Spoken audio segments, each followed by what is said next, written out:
अन्नपूर्णा देवी जी आपका अभिनंदन करें, वंदन करें, जोरदार तालियों के साथ अपनी बात रखी। और उसके पहले अमित जी बरकट्ठा विधायक अभिनंदन करें, बरकट्ठा जी के इनके विधायक जी का भी। डॉक्टर श्रीमती नीरा यादव जी कोडरमा विधायक, आपका भी स्वागत वंदन है।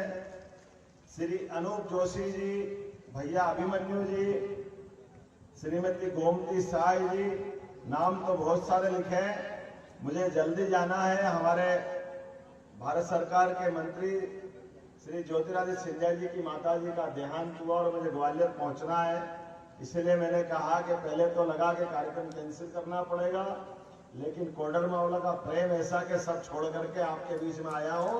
यह आपका प्रेम इसमें। महर्षि करदम ऋषि की तपस्थली कोडरमा, मैं बाबा महाकाल की नगरी से आता हूं।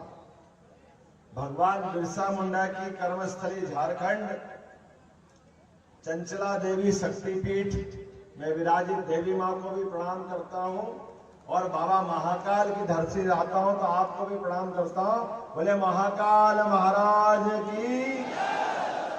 आपके नारों के गुंजायमान की ताकत बता रही है कि हवा किधर बह रही है। अपने आप एहसास हो रहा है, आपको वाकई लग रहा है।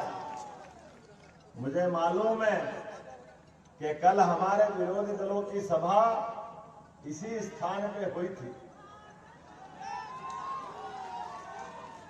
लेकिन जैसे अपवित्र चीज को पवित्र करने के लिए गंगा जल छिटकना पड़ता है,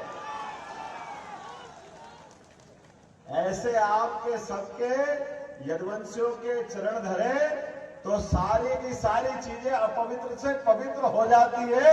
मैं ये पक्का गारंटी ले सकता। और यदुवंशी कौन?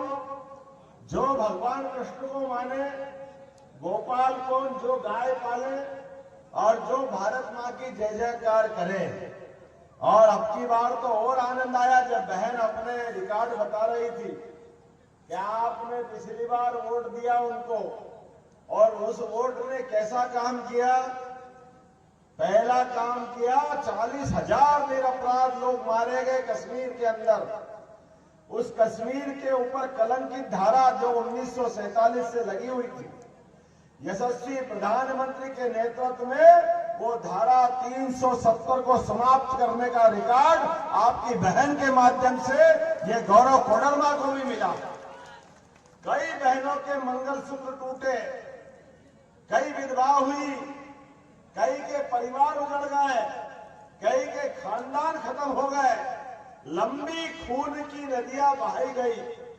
आजादी के बाद ये कलंकित करने का कारनामा अगर किसी ने किया है तो कांग्रेस और उनके साथ वालों ने किया है। बड़े दुर्भाग्य के साथ कहना पड़ रहा है। और कितनी बेशर्मी के साथ बोलते थे, अरे धारा 370 हटाना असंभव है, ये कांग्रेस के लोग कहते थे। और धारा 370 हटेगी तो देश में खून की नदियां बह जाएगी। अरे एक चिड़िया भी नहीं मरी, चिड़िया ये 56 इंच वाले ने झटके के साथ फ्री कर दी। ये कलेजा होता है। हम तो इस बात के लिए गौरवान्वित होते हैं कि बदलते दौर में जब भारत का अब इतिहास लिखा जाएगा तो इस देश में एक ऐसी सरकार, एक गरीब परिवार से आने वाला व्यक्ति। अब गरीब होना अपराध है क्या? आप बताइए, अपराध है क्या? गरीब आदमी अपने जीवन को एक तरह से देश सेवा में दान करता है, पूरा जीवन अपनी देश सेवा के लिए लगाता है और इस देश में वो काम करता है जिसके माध्यम से अगर एहसान माने तो ये पूरा जीवन भी कम पड़ जाए। आप बताओ, इस देश में आतंकवादी घटना होती थी 2014 के पहले, और ये कांग्रेस और कांग्रेस वाले सारे लोग बड़ी बेशर्मी से बहाना बनाते थे कि हम क्या करें, ये पाकिस्तान से आतंकवादी आते हैं, हम क्या करें, ये पाकिस्तान वाले मानते ही नहीं है। हम इनसे बात करेंगे, इनको समझाएंगे। ये वो सारी बातें जो एक कायर आदमी करता है। मैं आज इस वीरों की धरती पे बताना चाहता हूं, आपने 2014 में वोट दिया और वोट क्या दिया? आपने नरेंद्र मोदी का हाथ मजबूत करके जो कमल खिलाया कि दुश्मन के घर में जाकर के मार करके ठिकाने लगाया कि नहीं लगाया? अरे लातों के भूत कभी बातों से मानते हैं क्या? बताओ, मानते हैं क्या? वो दिन है कि आज का दिन है? एक बार नहीं, दो बार घर में घुस के मारा। या तो कन्हैया ने कृष्ण को अपने कंस को घर में घुस के मारा था 5000 साल पहले। कंस बहुत ताकतवर था, कितने अपराध किए, वसुदेव देवकी दोनों को जेल में डाल दिया। कुर्सी के लिए क्या क्या करते हैं लोग, ये उस समय का भी उदाहरण था। लेकिन एक यदुवंशी ने सारे कष्टों को एक झटके के साथ हाथ के मुक्के से मार करके कंस का अंत किया था। हमारे लिए वो रिकॉर्ड भी याद है। और इतना ही नहीं, ये सारे लोग पता नहीं क्या क्या कहते हैं, लेकिन ये भी इतिहास है दुनिया के सामने कि कंस को मारने के बाद आपकी बहन जी शिक्षा मंत्री है। हमको इस बात की खुशी है कि हम उस वंश से आते हैं जहां कंस को मारने के बाद कुर्सी को लात मार करके दुनिया का पहला रिकॉर्ड बना है कि भगवान शिक्षा को महत्व देते हैं और उज्जैन में शिक्षा ग्रहण करने गए। ये इतिहास भी हमारे सबके सामने है। और शिक्षा भी कैसी शिक्षा? 14 विद्या, 64 कला, 18 पुराण, 4 वेद, जीवन में जो भी हो सकता है वो सब सीखा। और सीखने के बाद पूरे जीवन में धर्म युद्ध के आधार पर धर्म मार्ग को देश चलाने के लिए आगे बढ़े। हमें इस बात की खुशी है, कष्टों के इस मामले में हम भी घबराने वाले नहीं है। इसलिए हमने 14 के बाद 19 में वोट दिया। तो हमको मालूम है धारा 370 का कलंक माननीय मोदी जी ने हटाया, उससे आगे बढ़े। आप सबको सामने 70 साल तक कांग्रेसी झूठ बोलते रहे, भगवान राम से नफरत करते रहिए। ये अब इनसे कहो कि आप राम द्रोही हो, तो क्या आप ऐसा मत बोलो, ऐसा मत बोलो। अरे बताओ, जो भगवान राम के जन्म के प्रमाण मांगे, जो कहे कि राम कहां पैदा हुए, जो राम को नहीं माने, जो राम का नहीं, जो राम का नहीं, ये सबके बीच में से आवाज आती। लेकिन ये इतनी मोटी चमड़ी वाले, इनको एहसास नहीं होता। अरे जनता के बीच जब 56 इंच वाले ने दोबारा सरकार बनाई और इसी 5 साल के अंदर मुकदमे का फैसला भी हुआ, डंके की चोट सुप्रीम कोर्ट के लिए जोरदार ताली बजाओ न्यायालय के लिए। जब दमदार शासक होता है तो कोर्ट जो फैसले देती है, नहीं तो आपको ध्यान में होगा सुप्रीम कोर्ट ने तो फैसला एक बार 35 साल पहले भी दिया था। मुस्लिम बहनों के लिए 3 तलाक जैसे खराब कानून के लिए सुप्रीम कोर्ट ने फैसला दिया था कि हाँ ये कानून गलत है। बहन बेटी विवाह करने के बाद जाए, 1 बच्चा पैदा हो जाए, 2 बच्चा पैदा हो जाए, आप कल्पना करो अपनी बहन बेटी के साथ ये हो तो क्या होगा। और मुस्लिम बहनें केवल तलाक तलाक तलाक, और ये तलाक मुंह से भी नहीं, कई बार मोबाइल से फोन से भी कर दे और वो बहन की जिंदगी नरक बन जाती थी। लेकिन कांग्रेसियों को दया नहीं आई, सुप्रीम कोर्ट ने फैसला कर दिया, उसके बाद भी इन्होंने उस सुप्रीम कोर्ट के फैसले को बहुमत के आधार पर लोकसभा में बदल दिया। लेकिन मुझे इस बात की खुशी है, आपने अन्नपूर्णा दीदी को बनाया सांसद, तो इन्होंने उस समय के कलंक का भी बदला लिया। वो 3 तलाक भी खत्म करके देश के अंदर मुस्लिम बहनों का जीवन भी अच्छा बनाया। ये हमारे लिए सौभाग्य की बात थी। और दूसरा उससे बड़ा फैसला, भगवान राम का भी वही फैसला हुआ। और जैसे फैसला हुआ, इसी 5 साल के अंदर 70 साल का कलंक मिटाया और भगवान राम के मंदिर का भूमि पूजन भी हुआ।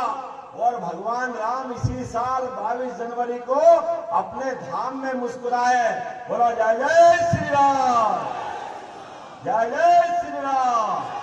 अरे पूरा देश आनंद में डूबा, पूरे देश को आनंद आया। कई लोग गए अयोध्या धाम में, जो उसमें शामिल हुए, जो नहीं जा पाए, कोई घर पे दीपक लगा रहा है, कोई दीपक घी का लगा रहा है, कोई लाइट लगा रहा है। पूरे देश में आनंद के साथ मिठाई बांट रहे हैं। यहां तक कि वो मुस्लिम बंधु जिनने मुकदमा लगाया था, उसने कहा सुप्रीम कोर्ट ने फैसला दे दिया, इसके बाद कुछ नहीं बचता है। वो भी मिठाई बांटने में साथ में शामिल हुए। अगर कोई नहीं हुए, वो एकमात्र व्यक्ति थे, एकमात्र पार्टी वाले, कांग्रेस और इनके साथ वाले। पूरे देश में रोम रोम में राम समाया हुआ है। यहाँ तो संस्कृति सुबह से राम राम करके प्रारंभ होती है। अनजान आदमी से भी जय श्री राम का मजा आता है, लेकिन पता नहीं राम के नाम पे कांग्रेस को क्यों बिच्छू काट पाता है, पता नहीं इनकी क्यों आत्मा मर जाती है। ये कहते राम का मंदिर, भगवान राम कौन थे, कहां थे? आप बताओ, भगवान राम अगर अयोध्या में नहीं मंदिर बनेगा तो क्या पाकिस्तान में बनेगा? जरा बताओ तो सही इनको, कौन समझाए इनको? भगवान राम के मामले में इतना रंग लगाते, और जब मंदिर बन गया और लगा के जनता अब इनके साथ हो गई, तो ये कह रहे हाँ हमारे भी राम थे, हमारे भी राम थे। अरे तुम्हारे राम नहीं थे, तुमने तो हरामीपन किया है बाबू साहब, तुमको जनता माफ करने वाली नहीं है। बोला माफ करने वाली है क्या? और अभी तो हमने फिर कहा कि आप अयोध्या में राम मुस्कुरा रहे हैं, और आज का समय आने वाले समय में जब मैं महाकाल की धरती से आता हूं तो महाकाल मुस्कुरा रहे हैं, बाबा विश्वनाथ मुस्कुरा रहे हैं, अयोध्या में राम मुस्कुरा रहे हैं। तो जमुना जी के कृष्ण कन्हैया ने क्या बिगाड़ा? वो मुस्कुराना चाहिए कि नहीं मुस्कुराना चाहिए? बोलो गोपाल कृष्ण भगवान की, कृष्ण कन्हैया लाल की। तो आपकी बार का वोट तो अपना कृष्ण कन्हैया को मिलना चाहिए कि नहीं मिलना चाहिए?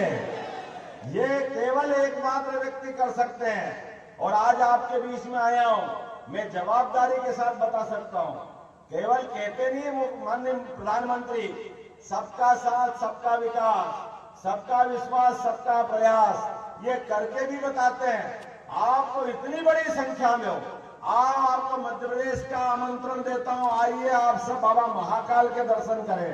भगवान ने जहाँ शिक्षा ग्रहण करी वहां भी आए, और लोकतंत्र में हर एक को खड़े होकर के वो मंत्री बने, मुख्यमंत्री बने, एक ही परिवार का बनेगा तो क्यों बनना चाहिए? और परिवार के बनते तो ये गलतियां होती कि नहीं होती? आप बताओ, 1000 करोड़, अरे नोट की मशीनें खराब हो गई गिनते गिनते। ये बेईमानों को शर्म नहीं आ रही? ये सारे इतना झारखंड को बदनाम कर रहे हैं। कोई नौकर के पास मिल रहा है, कोई चाकर के पास मिल रहा है, और तो और पहली बार ऐसा हुआ आपके तो मुख्यमंत्री अंदर चले गए। बताओ ये कौन सी दुनिया है? ये पूरे झारखंड का अपमान है कि नहीं?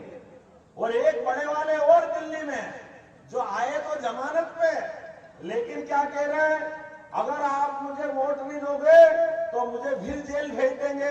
अरे कर्म ही ऐसे क्यों करते भैया कि जेल जाना पड़े? जरा समझा तो सही इनको। काम ऐसा करोगे वो जेल जाने से डरोगे? ये ईमानदार लोग, ये 56 इंच वाले की सरकार है, जो डंके की चोट बोलते हैं, ना खाएंगे ना खाने होना चाहिए कि नहीं होना चाहिए? अरे ये हरिश्चंद्र की धरती है, भगवान राम की धरती है, भगवान कृष्ण की धरती है, ईमानदारों का देश है, जो जियो और जीने दो में विश्वास करता है। तुम जैसे बेईमानों के माध्यम से लोकतंत्र को कलंकित नहीं होने देंगे। इसलिए कोई परसों गया, कोई कल गया, जहां मुकाम जरूर जाएंगे, छूटेंगे कोई नहीं। आलमगीर नाम भले हो सकता है, लेकिन चोरी करोगे तो जेल जाओगे। ये भाजपा वालों की जुबान है और भाजपा वालों की सरकार है,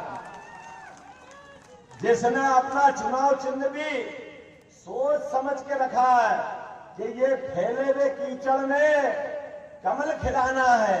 खिलाना है कि नहीं खिलाना है? तो आप और हम सब तैयार हो जाए। जिन जिन को कमल खिला करके अब की बार और फिर एक बार अब सब तरफ से आवाज आ रही है और आपकी आवाज आते आते कांग्रेस वालों की पेंट खराब हो रही है, उनकी हालत निकल रही है, वो समझ नहीं पा रहे हैं और कई जगह तो आदमी नहीं मिल रहा है, तो ये डूबते जहाज के आदमी को लाए। पूरे देश से कम्युनिस्ट खत्म हो रहे हैं, उनके पते नहीं चल रहे हैं, लेकिन ये ढूंढ ढांड के कोई तैयार नहीं हो रहा है। आप मुझे मार ये इनके प्रकार खड़ा कर दिया लाद के, लेकिन हम सब मिलेंगे। ये भगवान राम की आंधी चल रही है और भगवान कृष्ण का मुस्कुराना बाकी है, तो बोला हम सब तैयार है 20 तारीख को अन्नपूर्णा जी को जिताने के लिए। तो अपने स्थान में खड़े हो जाओ, दोनों हाथ की मुट्ठी बांधो, जब तक कि एक एक वोट भाजपा के पक्ष में डल जाए तब तक हम शांति से नहीं बैठेंगे। बोलो सब तैयार है? तो मेरे साथ बोलो भारत माता की, भारत माता की, प्रभु रामचंद्र महाराज की, कृष्णचंद्र भगवान की। बहुत